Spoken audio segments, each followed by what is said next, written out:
Hello, this is Rob, and welcome to North Country History with Rob Berg. Today we're going to continue our discussion on the labor of logging with Part 2, River Driving and Boom Companies. So settle in, sit back, and enjoy the show.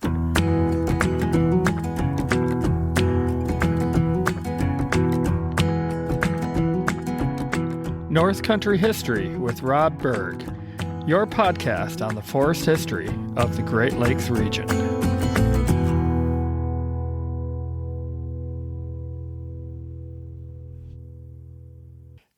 Labor was very important in the lumber industry. It was a physically demanding job, no matter what type of work you were doing in the lumber industry, and it required a large amount of labor, a large amount of men and boys to do the work, and sometimes women working in the logging camps as cooks and whatnot.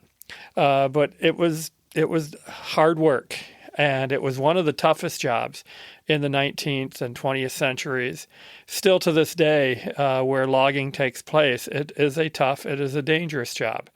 But today we're going to talk about the aspect of moving those logs from the forest down to the sawmills. Initially, I thought we'd do this as just 2 parts, but this is going to have to be 3 parts because this episode is going to be all about the movement of the lumber on the river drives and also the work of the boom companies, a certain segment of the movement of the transportation of lumber by water. So we will talk about those today.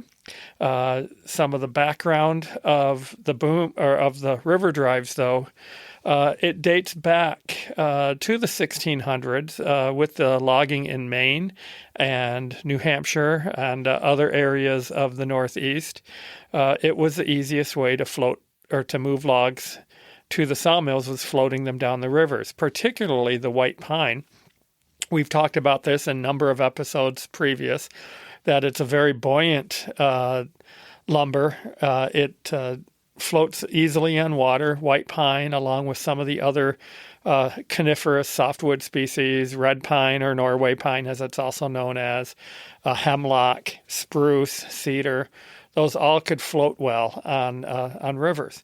Hardwoods such as maple, beech, oak, elm, ash, basswood, they don't float as well. So hardwood logging was very limited, but the extent of softwood, of pines and other evergreens, really was based on the geography on the rivers. And again, we've talked about this before. But those river drives required labor to move these logs, and it was, as we've talked about before, it was mostly in the springtime, after the melt of the snows and the ice, and the floodwaters rising higher in the rivers allowed the logs to be moved in a higher, larger body of water, moving fast, very swiftly down these rivers to the sawmills. And the geography, especially in Michigan, with being made of 2 peninsulas, and the rivers are relatively short, not much more than 200 miles for the longest of the logging rivers, and many of them even smaller than that, 100 miles or even smaller, 50, 70, 80, 90 miles. It could make it very quick for these log drives, these river drives, to get the logs to the mouths of the rivers and to the sawmills. But it required labor to do that. And that is where the river drivers came into play. These men had to be skilled enough to be able to keep these logs moving without jamming up too severely. When you had a jam and logs started to, they locked in together, stopping movement, and then all the logs behind them starting to back up. And you could have huge jams of several miles. And there was one particular jam in 1883 on the Grand River, and I do not have the length of the jam, but I want to say it was something like 17 miles that it jammed up somewhere between Spring Lake near the mouth of the Grand River all the way back into Grand Rapids. and it might even be longer than that. I do not have the book on the Grand River Jam of 1883. That we had that copy at Hartwick Pines when I worked there. But it was the most severe log jam that we ever had in Michigan. It even took out one, maybe two bridges in the city of Grand Rapids because the logs were stacked so high on the jam. It took out the stringers, what the bridge was built on. I think one railroad bridge and one street bridge, road bridge, that were taken out in Grand Rapids. And anybody who's a Grand Rapid historian who is listening in or is knowledgeable on that, shoot me an email, rob.northcountryhistory@gmail.org. Sorry, rob.northcountryhistory@gmail.com, and set me straight, give me the facts, and we can clarify this in a later episode. So you needed people to be able to work these jams and to break them loose and to be able to make sure those logs made it to the sawmills efficiently. And with the large amount of rivers we had in Michigan, there were a lot of areas to move these logs. The first great river systems in Michigan to move the logs, well, the first river really to be moving logs was the Black River, flowing into the St. Clair River at Lake Huron, at Port Huron. And then also you had the Saginaw River, which is a relatively short river, about 25 miles, but fed in by a large amount of tributaries, namely the Tittabawasee, the Shiawassee, the Cass, the Flint River. In the Tittabawasee, that included the Pine River, the Chippewa River, the Tobacco River, the Molasses River, the Cedar River. You had other rivers that went in there too as well. And so that fed a large area of timberland. And that's where the two of our great lumber towns in Michigan, Bay City and Saginaw, grew on that river.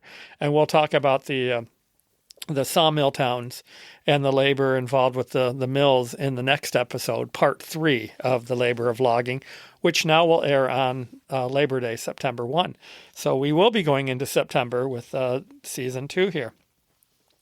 So the log drives took a lot of men involved in that. You had the PV men, or these were the common jobs of the river drivers themselves, who were working these drives. And they were mostly using the PV pole, as mentioned in the main episode, invented by the blacksmith Joseph Peavy and toolmaker, but also pike poles, jam poles or jam pikes, cant hooks.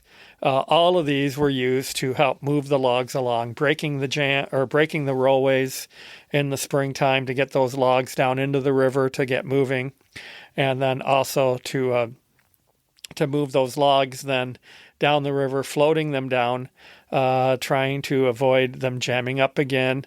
They would utilize artificial means to regulate the flow of the river, such as building dams, using sluices and flumes in those dams to help open up to allow the flow of water and logs through there, digging out new channels to get around obstacles or to make the channels deeper to move the water faster instead of being sluggish, removing obstacles like ledges, boulders in the rivers that used usually a lot of dynamite involved with that, or black powder, to get that river ready for the springtime. They would do that work usually in the summer and fall, prior to the next season's river drive. So all of this was required work, and it was done by highly skilled men. Working in the logging camps, it was typically most jobs were running about $1 a day, as we'd mentioned, along with room and board. You had a roof over your head, a bunk to sleep in. You had meals, 3 meals a day generally, 2 in the camp and 1 out in the woods. So you also was provided that on the river drives, but they were making anywhere from $2 to $3 a day. I'll get into the wages a little bit later when we talk about the boom companies. But the wages were a little higher because it was dangerous work. Not everybody who worked in the woods could then work on the river drive. You had to be agile, fairly nimble on your feet. You're working on wet, slippery logs. Now, they were using especially what they called caulked or corked boots, a caulk, C-A-U-L-K, but commonly pronounced cork, were basically metal cleats, spikes installed into the shoes. Some of them were nailed in from the inside of the sole. Others were screwed in into the sole of the shoe from the outside. But these would give them, they were basically metal studs that would give them an extra grip on the logs when they were working on there.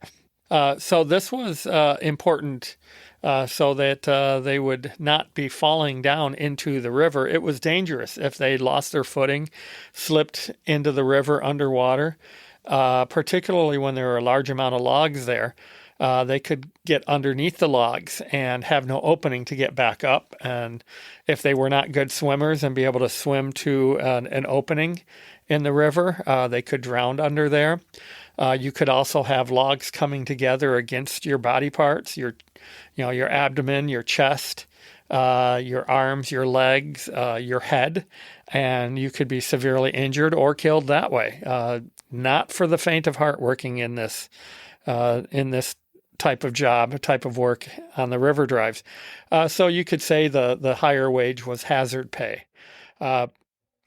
Like in the logging camps, though, they had to be provided with meals, and there would be a small crew, a Wanigan crew, as it was commonly called, that would follow along on a raft or several rafts coming behind the river drive, and these were floating rafts would include either a shack or a tent up on top of them, and in there would be where the cook could work. It would have a kitchen inside it, a stove, working space, tables, storage for food. You're looking at barrels and crates for food storage in there.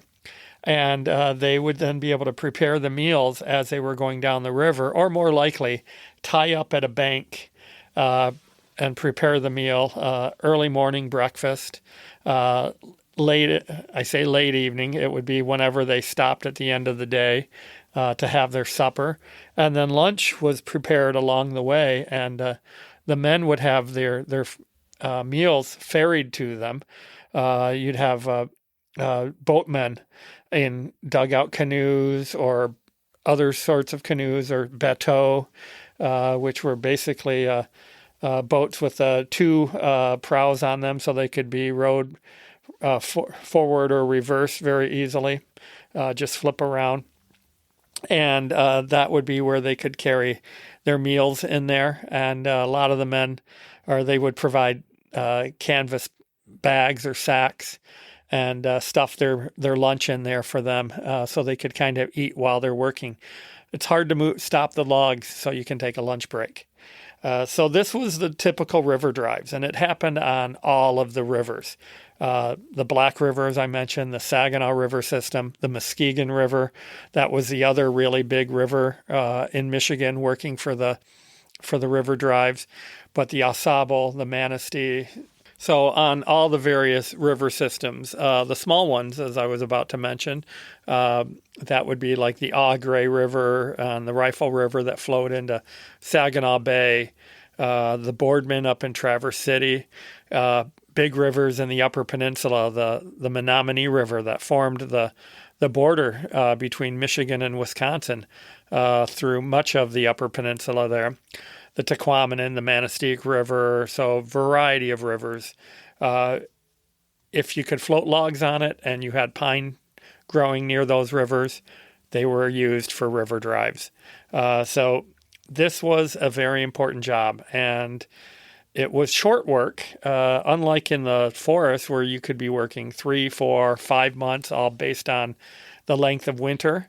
In the river drives, it might be 3, 4, 5 weeks, maybe upwards of 2 months on the longest rivers, at least until the boom companies took over, and then you had men employed to basically just move the logs through certain sections of the river and then pass them on to someone else. And then once your section of the river was cleared, you're done for the season. But so you were paid higher, but for a shorter period of time. So that was kind of the crux on it. But at the end of the season, and when your job is done, you usually ended up in the mill towns. And if you took the drive all the way down, you did end up in the mill towns. You were paid off. You had all this extra money in your pocket, and you decided to enjoy yourself. And there were plenty of entertainment establishments in the mill towns, be it Bay City, Saginaw, Muskegon, or Oscoda, Ausable, Manistee, Menominee, Marinette, Wisconsin. If we're looking at in Wisconsin and Minnesota on the St. Croix River, you've got Stillwater, Minnesota, Prentice in Wisconsin, the Chippewa Valley area, during the Chippewa River, you're looking at Eau Claire, Wisconsin. So all of these river towns, Manistee, Michigan, they're going to have saloons. They're going to have gambling parlors. They're going to have brothels. Prostitution was sometimes illegal, sometimes not. So it all varied town to town. But these were all ways for the river drivers, the lumbermen, to kind of blow off steam at the end of their logging season. And we'll get more into that in the Milltown episode, because it does tie into labor as well for another population that we've not talked about here. So this was all very important in the log drives and the river drives.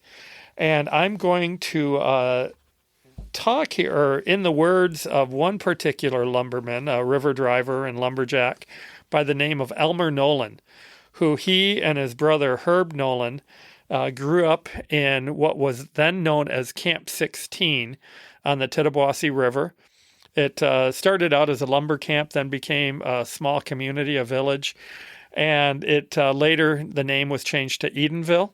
And Edenville, Michigan still exists in Gladwin, kind of on the border of Midland and Gladwin County on the Tittabawasee River. And so Herbert Nolan wrote a book, in memory of Camp 16ers, and it was later expanded into Logging the Tittabawasee in memory of the Camp 16ers by a man named Neil Thornton in East Tawas, Michigan. And now the book is available. I purchased the book at the Lumberman's Monument near Tawas and Oscoda, Michigan, and Iosco County. And that's a great site right on the river, and you can celebrate they kind of memorialize the river drives there, and they have a replica Wanigan along on the river there.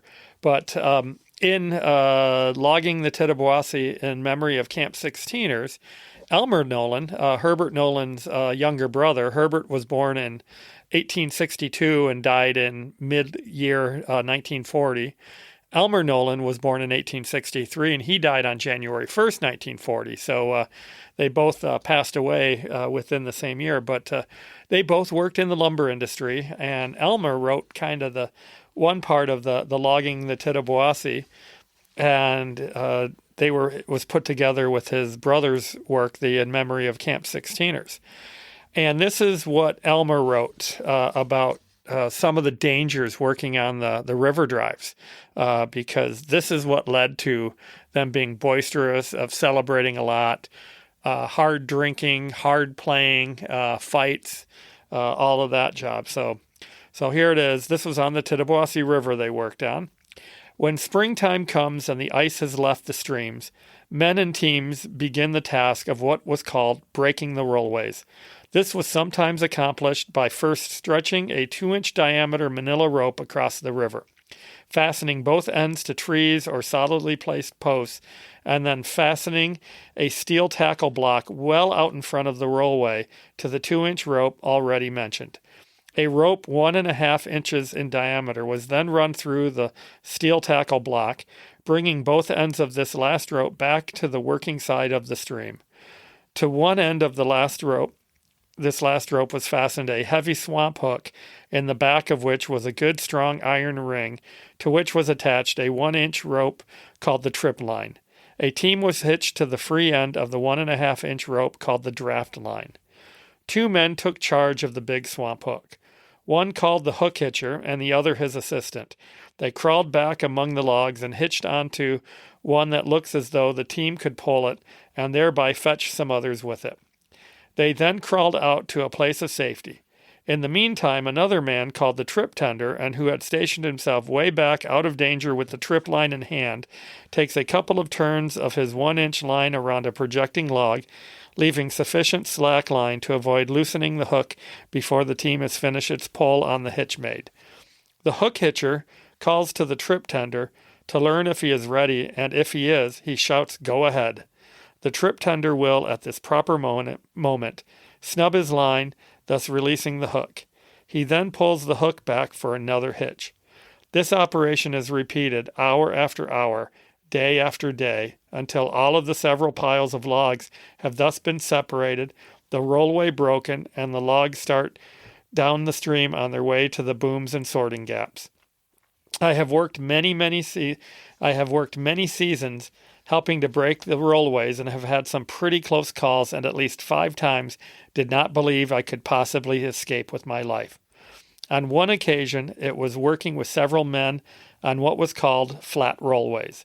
The banks were about 15 feet high, the logs piled in nicely straight piles. I was down on the front of one of the tiers, as we called them. The other men working with me were between me and a safe getaway. The rollway started to crumble, and as 3 other men were between me and the only safe retreat, I had 2 choices.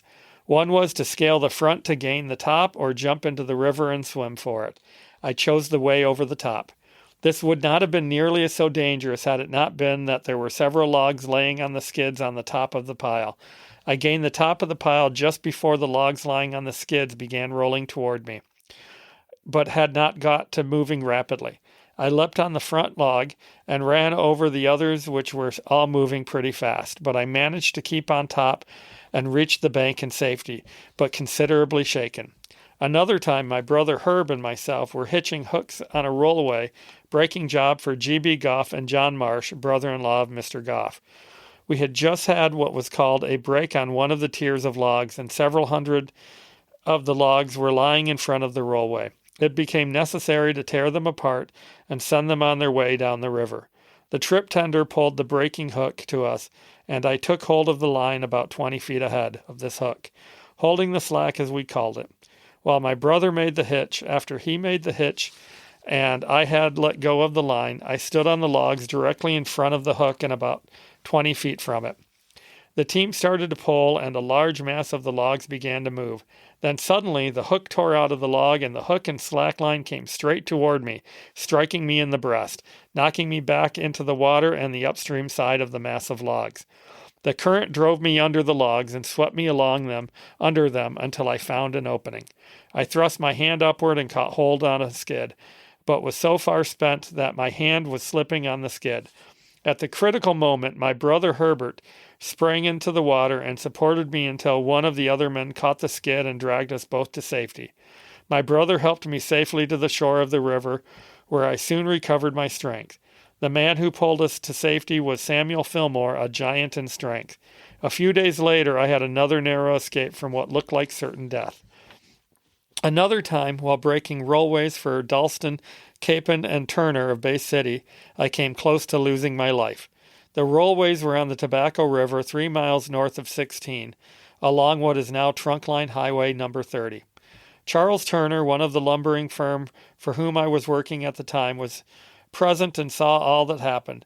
Jack Graham was hitching hook, assisted by Jim Mickley. While I was trip tender, we were working on a rollway or tier of logs just upstream from another tier, which we had cleared up all but about 50 logs that were frozen to the bank. I was directly in front of and below these frozen logs. It was about 3:30 p.m. The sun was shining clear and warm against these frozen logs. Suddenly, without warning, some of these logs let loose, and my only avenue of escape lay in taking to the water. I had about 10 or 12 feet to run to get to the water. At the first sound of the logs moving behind me, I sprinted to the river. The water at this point was quite shallow, and the shore was soft clay. Just as I reached the water, I fell forward, and the first log caught me. I threw my arms over a log that chanced to be drifting around in the river in the slack water caused by the tier on the upstream side of where I was caught, extending out in the stream all of 50 feet. 2 logs held me fast, one on my back, the other on my legs, which were pressed into the soft clay. Jack Graham got the logs off my back and legs and pulled me out of the mud. Mr. Turner was almost prostrated with fear for my safety. I was pretty stiff for several days, but did not sustain any serious injury. I had worked for the same firm during the winter, and as I worked on the banking grounds unloading teams, I had helped to build these same rollways. So you can see with Elmer Nolan's experiences, the job was dangerous. Breaking the rollways, getting those logs moving into the rivers. You had large, heavy masses of logs all piled together, and they always looked for like that one so-called key log that if they could get that loose, hopefully other logs would follow, and the force of that would allow the river or the water rushing through to kind of start loosening up the rest of the logs and starting to get those logs on the way. Worked in the rollways, breaking the logs, especially those that were kind of in the river themselves. But here they also had to do it on bare ground, on the banks. And so you didn't have that extra force of the water. And that's where using teams of horses to do that, using ropes, pulleys, block and tackle to break the logs as best they could, break those rollways to get those flowing down. Worst comes to worst, you could always use dynamite or black powder to break those jams. That would be more so in the rivers. On the rollways, I don't think they use that because you're just throwing away money, all those logs that are going to be damaged. But sometimes on the rivers, you have no choice. And you had a couple of worries there. You had the quick rushing of the water through with logs as soon as that got broken. And as Elmer Nolan had close calls on the rollways, it would be the same on the river drives, and add to that you're running across wet logs trying to get out of the way. But you also then had flying shrapnel. When you use dynamite, those logs aren't all going to stay intact. Some of them are going to be exploded into hundreds or even thousands of pieces, even small, minuscule ones. But flying through the air with that force, those splinters are going to be shrapnel. And you get hit by those. It could be deadly, but at least it could cause some severe injuries. It was not something that they wanted to deal with if ever possible. So this was a dangerous job. And independent drives, you had some benefits. If you were the first company to get your logs to the sawmill, then you could make more money. The logs that got in first would have brought in the highest demand, highest rate of highest price available for the logs coming in. Any logs coming behind that, it's going to start to go lower and lower.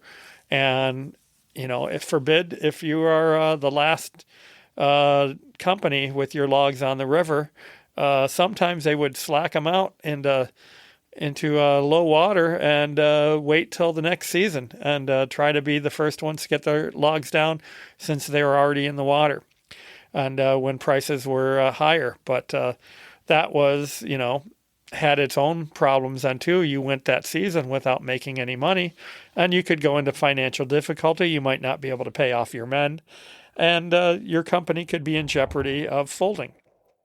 So it was always a difficult decision of what to do there. So eventually, a lot of these companies started to work in partnerships on rivers. And they formed what were called boom companies. And basically, from putting the logs in the river all the way down to sorting them into different locations on the river where they were set aside pens, log pens is what I wanted to say, to be either by the sawmill that they were going into or by the company of who they would get paid for or get paid for the logs. And that would all be done by this partnership, this logging boom company. And there were a number of them that started. The Muskegon River log boom was one of the first ones to debut in Michigan in the 1850s. The biggest one was the Tittabawasee Boom Company, which the Nolan brothers worked for when they were working out of Edenville, Camp 16, and working down along Red Keg, which is now Averill, Michigan, in Midland County, and the towns of Sanford and Midland and along through there all the way down to Saginaw. But there were other boom companies too. They had one on the Ausable River down by Oscoda. But the biggest one in the Upper Peninsula, and actually it was a multi-state one, it was on the Menominee River at the mouth of the river between Marinette, Wisconsin and Menominee, Michigan. And they pretty much controlled all of the movement of logs on the river, starting as far north as where the Menominee River forms, of where the Brule River and the Paint River come in together to form the Menominee River, and then a little bit downstream where the Michigamme River comes in. And these were all, the Menominee and the Brule form the state boundary between the two states. And because it was two states involved, you actually had two separate corporations that were involved to operate the Menominee boom, because one was incorporated in Wisconsin and headquartered in Marinette, and the second one was incorporated in Michigan and headquartered in Menominee. But they were of the same owners, the same kind of corporate board that oversaw both of them. The officers might change a little bit, but overall it was the same stockholders. And the overall headquarters was in Marinette, so it would, on paper, you could say it was a Wisconsin company, but it certainly, they shared along the river there, and since it was the same lumbermen on both sides of the river, it was not a Wisconsin logs and Michigan logs. It was all the Menominee log boom. And they began business in 1867 and operated until 1895. Now, there is a book out there, and of course, I don't have the book and the author's name in front of me, but they were operated from 1867, where it was created, of the log boom company, as I mentioned. There was two of them, one in Marinette and one in Menominee, and they operated until 1895. That was when the pine along the Menominee and its watershed had finally virtually was gone. You had pockets here and there, but it was no longer economical for them to operate the boom. And so the boom companies, they were all of them, not just the Menominee boom, but they were a consortium of lumber companies working together to keep logs moving down the rivers to the sawmills. And all of the companies, all of the partners involved in there, they paid in to improve the river for log transportation, build and maintain dams. They would that included sluices and flumes to allow the water to be released through the dams when necessary, build up enough volume of water behind the dam to be able to push the logs down to the next pond, the next dam, and to move the logs through that way. They would operate through the sluices.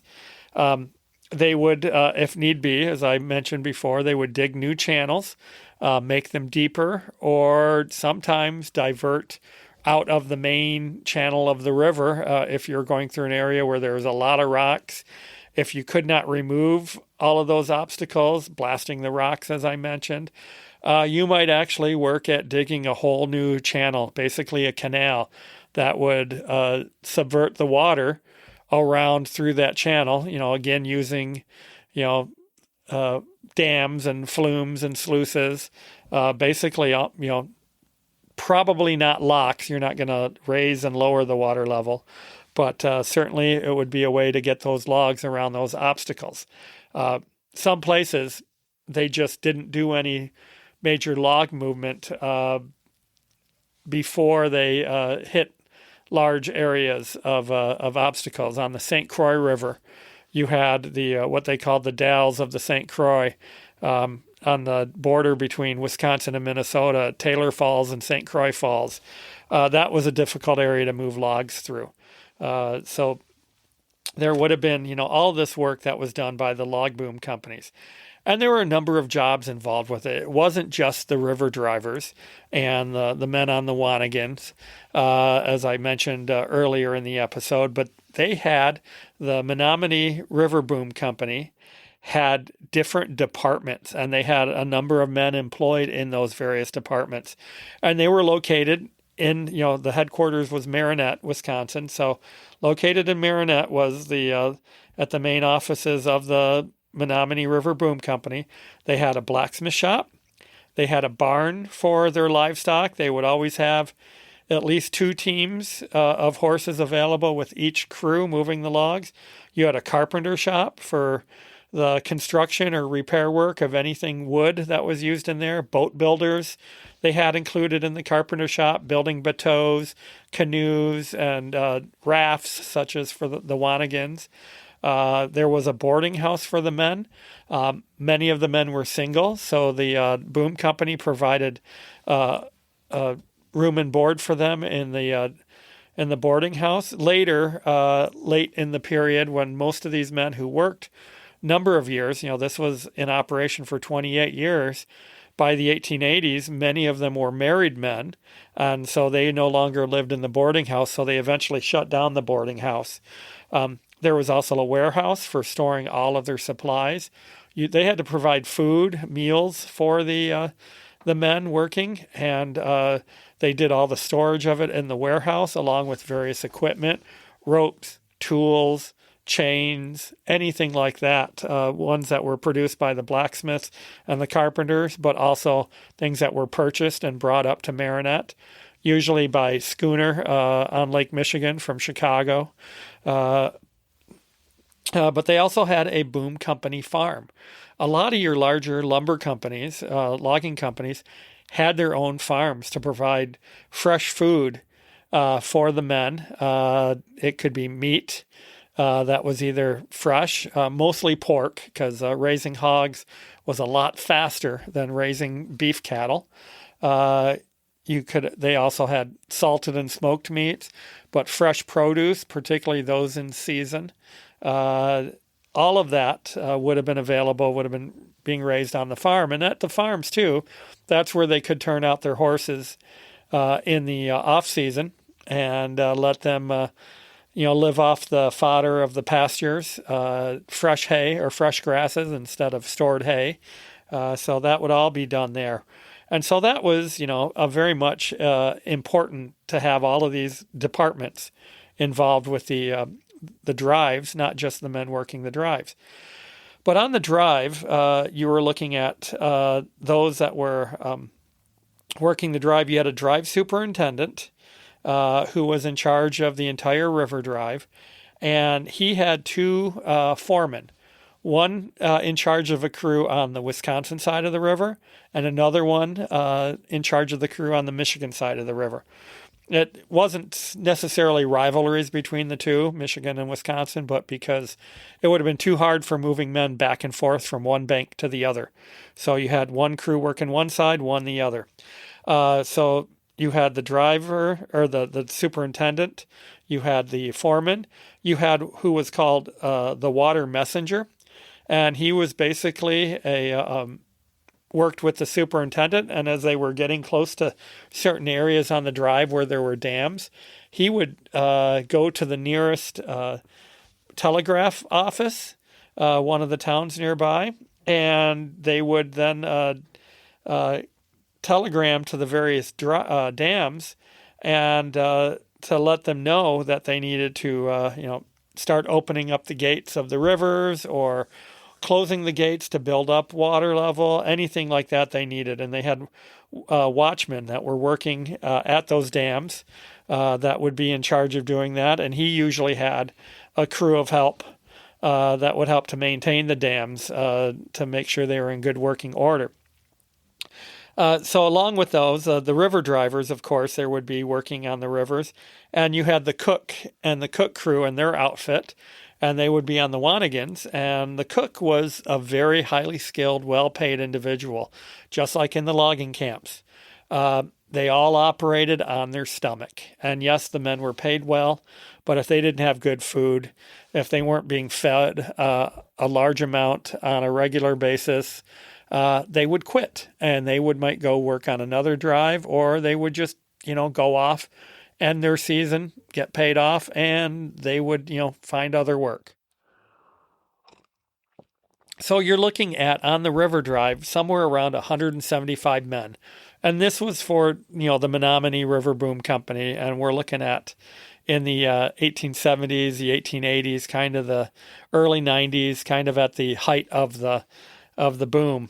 And there were times that they would be making, with the river drives, they included a number of different people working on the drives.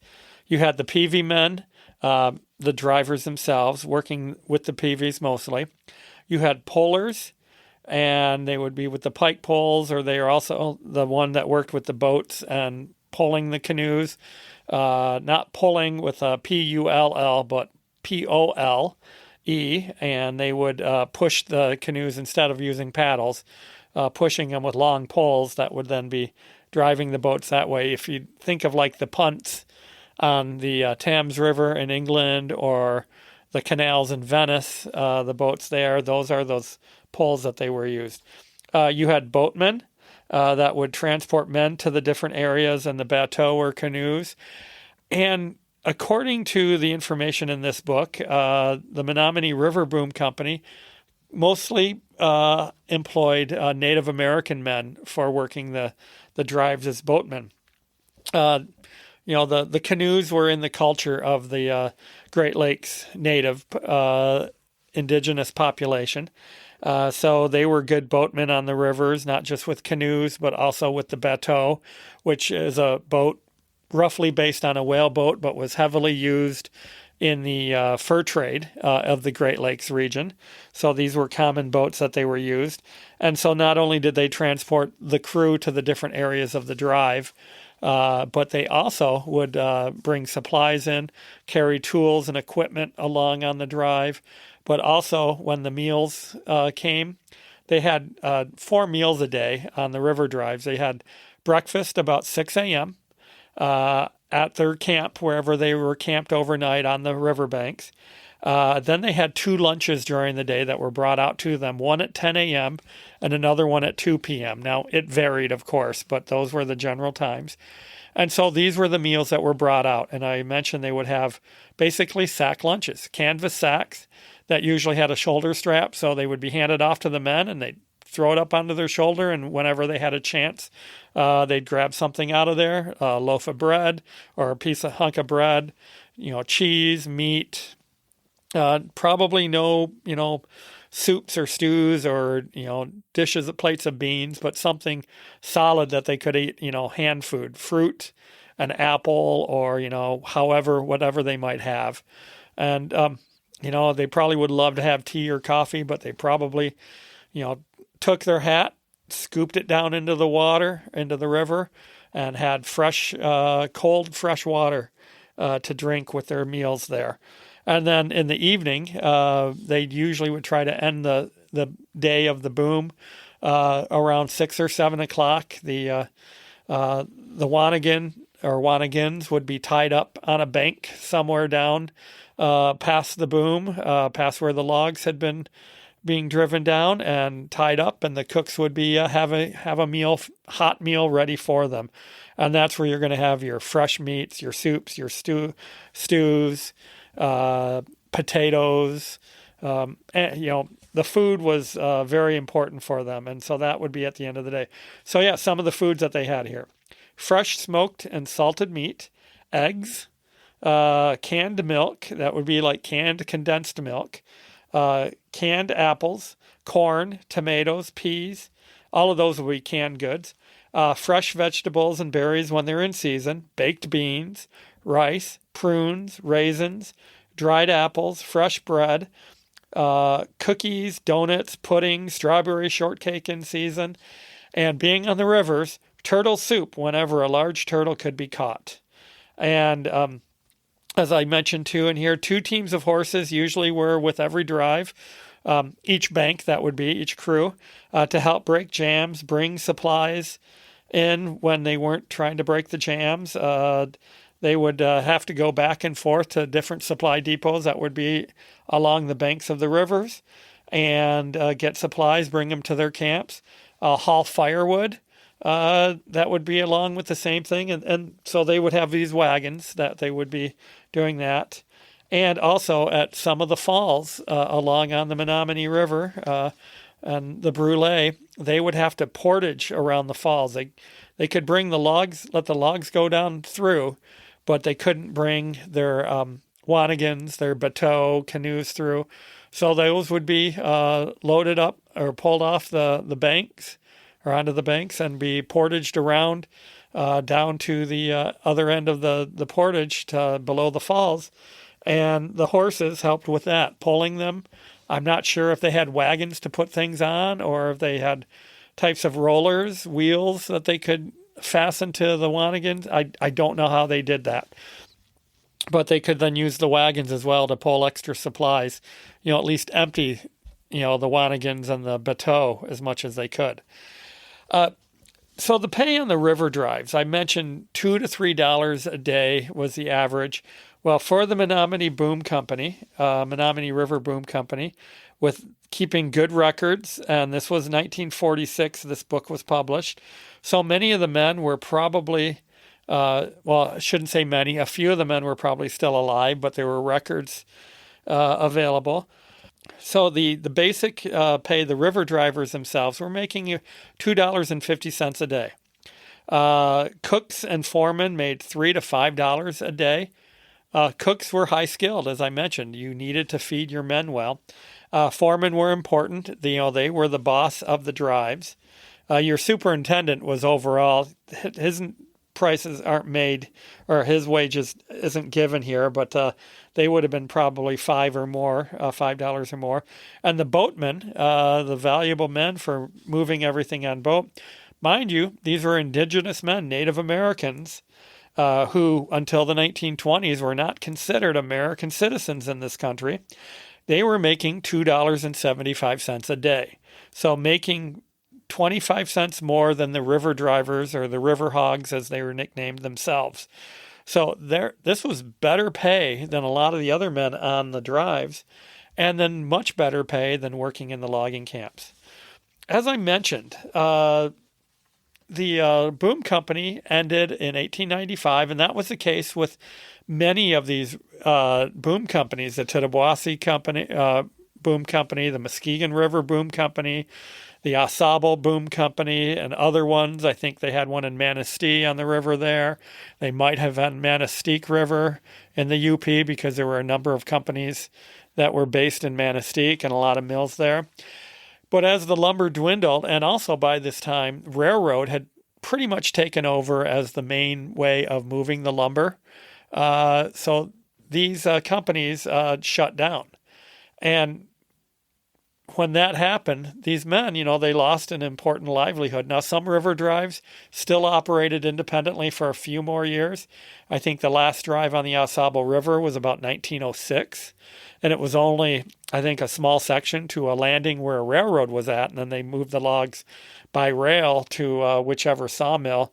I don't know if it was Grayling, back up river to Grayling, or if it was down to Mayo. But it was kind of in that section between, the North Down River where it came, the north branch of the Ausable River where it came down into the main branch and then down to Mayo.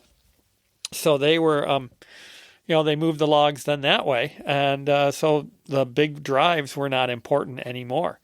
So this was a finite job. Once the lumber was gone and no need to move the logs by river anymore, the jobs ceased to exist. And these areas of these booms, kind of slowly disappeared.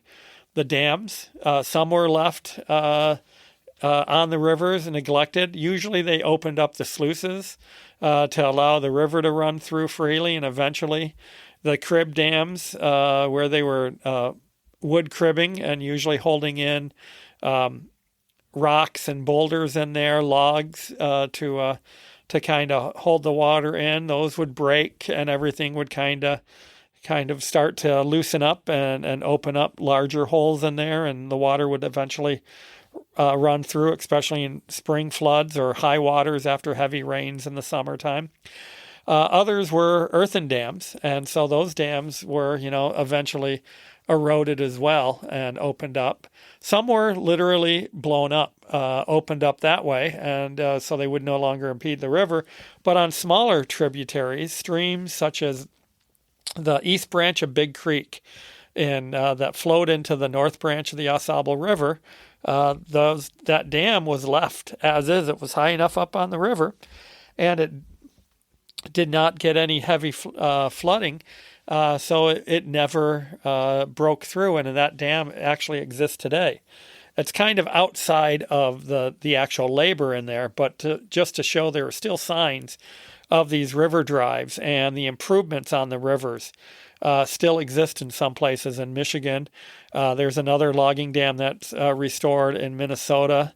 I can't remember the name of it offhand right now. I think it's near Lac Flambeau, but don't quote me on that. And I don't know about any left over in Minnesota. And since I haven't touched on Ontario yet, I won't even begin to presume anything there with Ontario's lumber history. Next year, 2026, I'll get up to Ontario, and we'll start looking more in depth on the Ontario lumber history. But so you still see a few signs of these out in the forest. But as I mentioned too, it was dangerous out in the forest or out on the rivers, and that was part of the labor.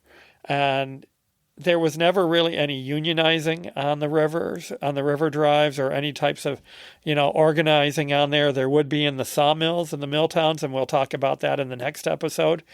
But they did honor the men who were lost on these river drives. They told stories about them. They wrote songs about them and sang songs in the camps and along the river. And where, if the men did die, and they would either bury them along the river banks, or sometimes their bodies were lost on the rivers, they would put up a marker of some form there, maybe their pike pole, if they found their boots, because amazingly, a lot of these men, their boots were sucked off of them in the rivers, and they might find a pair of boots. But so they would have something to memorialize of where they were lost. But so, as I mentioned, the songs of the river drives, there was one particular man by the name of Franz Rickaby, and he was we would call a folklorist today. He was a song catcher. And in the 1920s and the late teens and the early 1920s, he went around and trying to record the songs of the lumberjacks that were told, or the stories and the songs that were told, and kind of record them for history before they were lost. And he was the first of many that came through the Great Lakes in doing this with the loggers.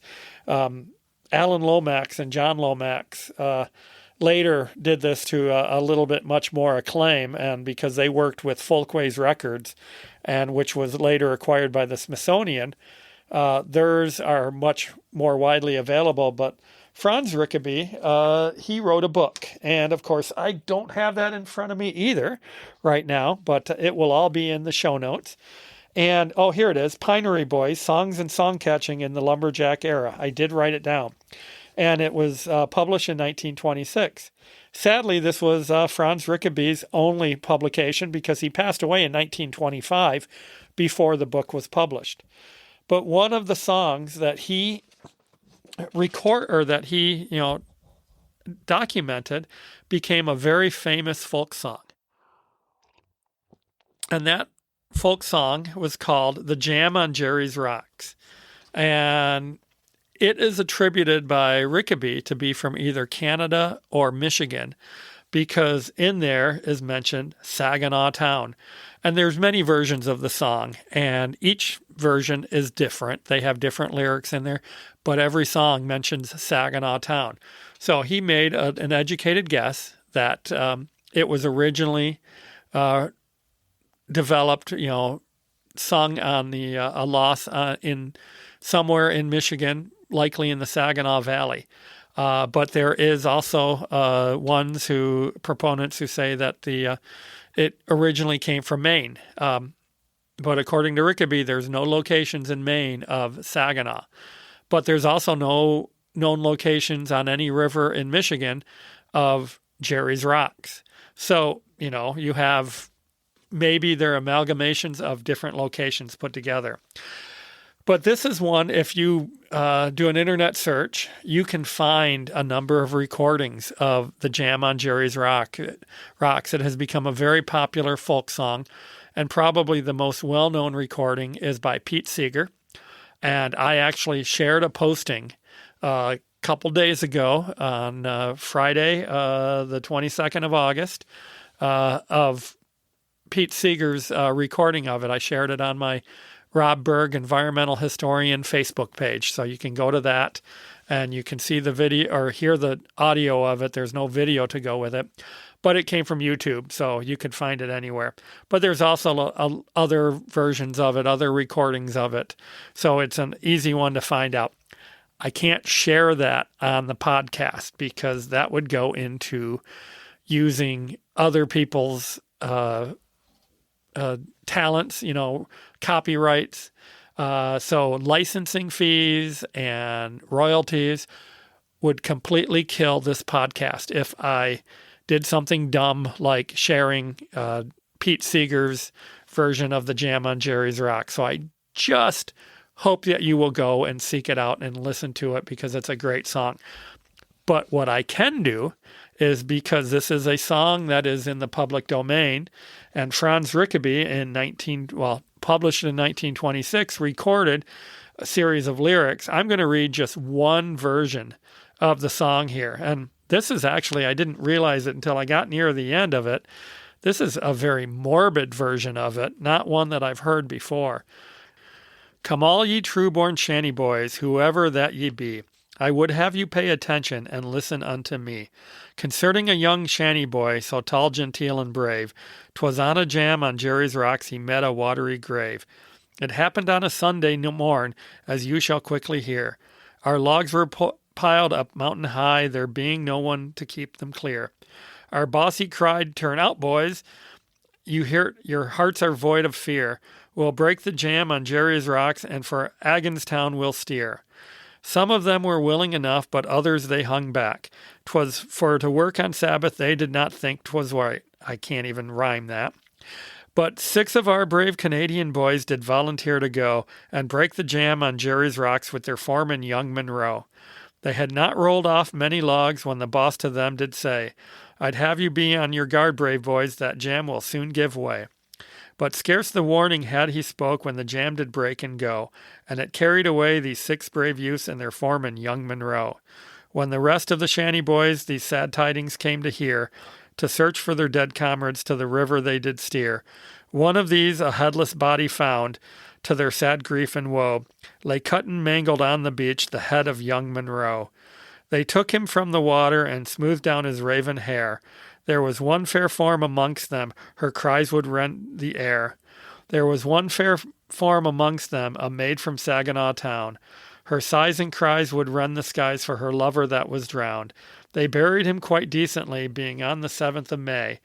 Come all the rest of you shanty boys, for your dead comrade pray.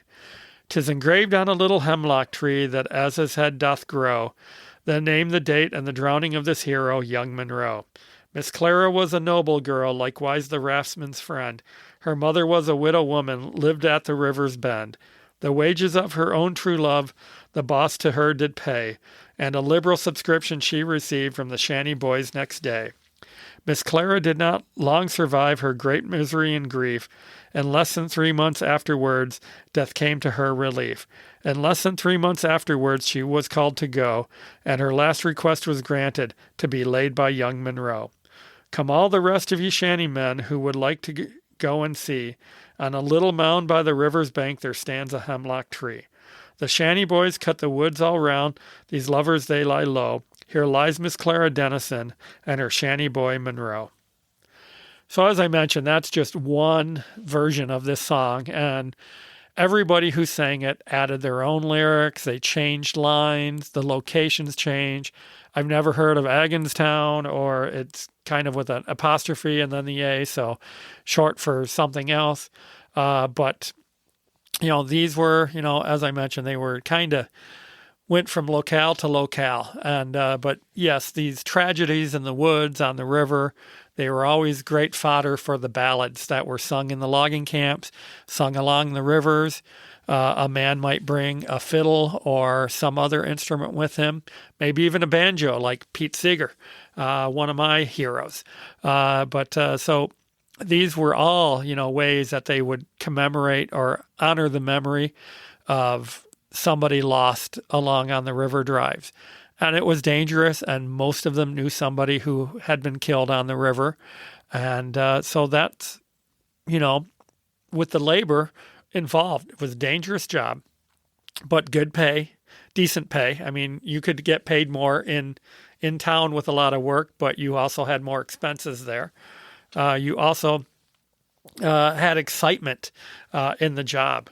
And as I mentioned, as they got paid off at the end, they would go into town and they would celebrate. And sometimes they would spend all of their money in these mill towns at the saloons and whatnot. And then they'd have to be looking for new work right away in the sawmills, or they would go off back home, work on a farm for the summer, and be ready for the wintertime to be out in the woods logging again. So thank you for listening to part 2 of the labor of logging, river driving, and boom companies. And next week we will conclude what was supposed to be 2 parts, now ending up as 3 parts of the labor of logging, and talk about the mill towns and all the work that was involved with that, and also the recreation, because we're talking about the end of the drives and some of what happened along in there. And that will actually be on Labor Day. So this has all been kind of a celebration of labor in the forest in the form of the lumber industry. Future Labor Day episodes could talk about maybe some of the modern work happening in there, and alternative work, not just in lumber and forestry. So we will look at other things in the future to commemorate those who worked in the forest. So thanks. We will, like I said, we'll talk about that next week. And just to follow up here, as always, if you enjoy the show, the podcast, share it with a friend. Tell them, send them the link.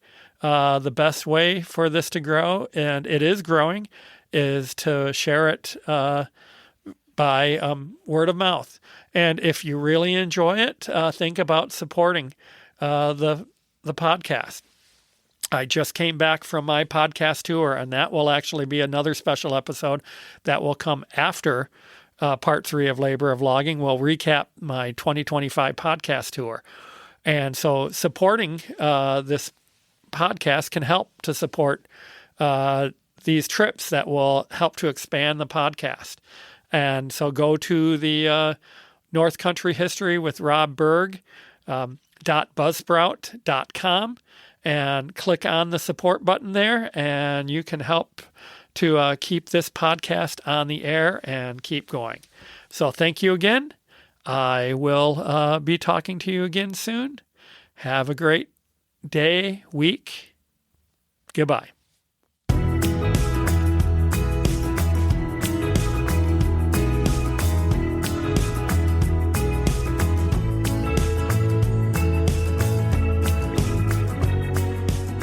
North Country History with Rob Berg is hosted, written, and produced by Rob Berg. Music is Crack o' Dawn, performed by Reveille, licensed through Soundstripe. Follow North Country History with Rob Berg on YouTube and on Facebook at Rob Berg, Environmental Historian.